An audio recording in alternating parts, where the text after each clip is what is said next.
Испораката на тенковите генерално треба да ја зголеми ударната моќ на украинските сили и истите треба да го ја зголеми маневрабилноста.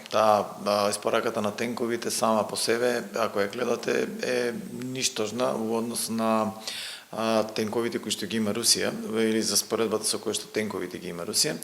но доколку ја оставите сето тоа во системот на оружја и системот на системи кои што се испратени во Украина, тоа добива една поинаква слика или дава една поинаква слика за она што најверојатно сојузниците сакаат да го помогнат кај украинските сили, а тоа е да се подготват за некаква си офанзива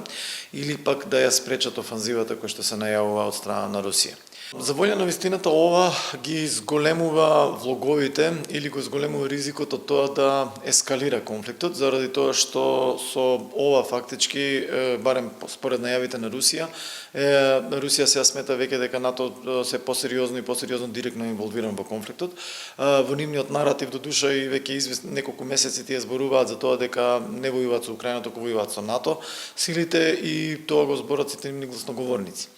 Прашањето е сега дали проценките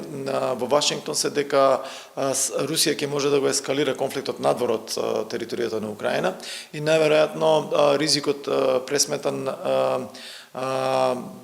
се испоставил или после пресметаните ризици е дека доколку се испорачаат овие тенкови за да се окуражи Германија, бидејќи таа треба да го испорача главното јадро на тенковите, дека ќе сепак е пресметлив ризик со кој што всушност ќе и се помогне на Украина, но Русија нема да може да направи некаква си ескалација. Иако треба да видиме дали Русија ќе се осмели да ги таргетира пратките на овие системи, на овие оклопни борбени системи, зборум оклопни борбени системи, бидејќи тенкот сам како себе е оружје, но доколку се стави, реков, во останатиот системи веќе станува збор за сериозна ударна моќ која што треба да даде полет или да даде ветер во грб на украинските безбедносни сили. Русија, испоред меѓународното воено право, таа веќе ќе има право да ги таргетира овие цели, односно да ги смета сите сили кои што го даваат поддршка логистичка, но и воена,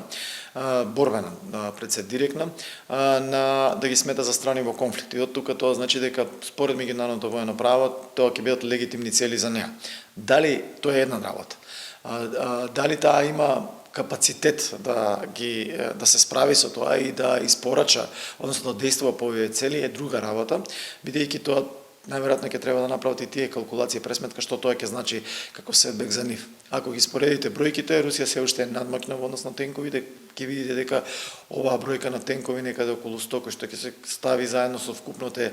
120-30 оклопни транспортери кои што ќе дојдат во целиот пакет, прво нема да може да бидат испорачани веднаш, тие ќе треба да бидат испорачани на неколку фази. Следно, ќе создаде логистички проблем за Украина. Сето тоа се всушност ризици кои што Русија ќе треба да ги укалкулира и најверојатно се искалкулирани од страна на западните сојузници, во кои што пресметале дека нема да дојде до ескалација надвор од територијата на Украина. Но, како што фрикцијата на војната укажува на тоа дека никогаш ништо не може да бидете сигурни во војниот конфликт, така да и сега ова го зголемува ризикот, иако велам дека веројатноста дека Русија ќе го ескалира надвор од територијата на Украина е многу мала.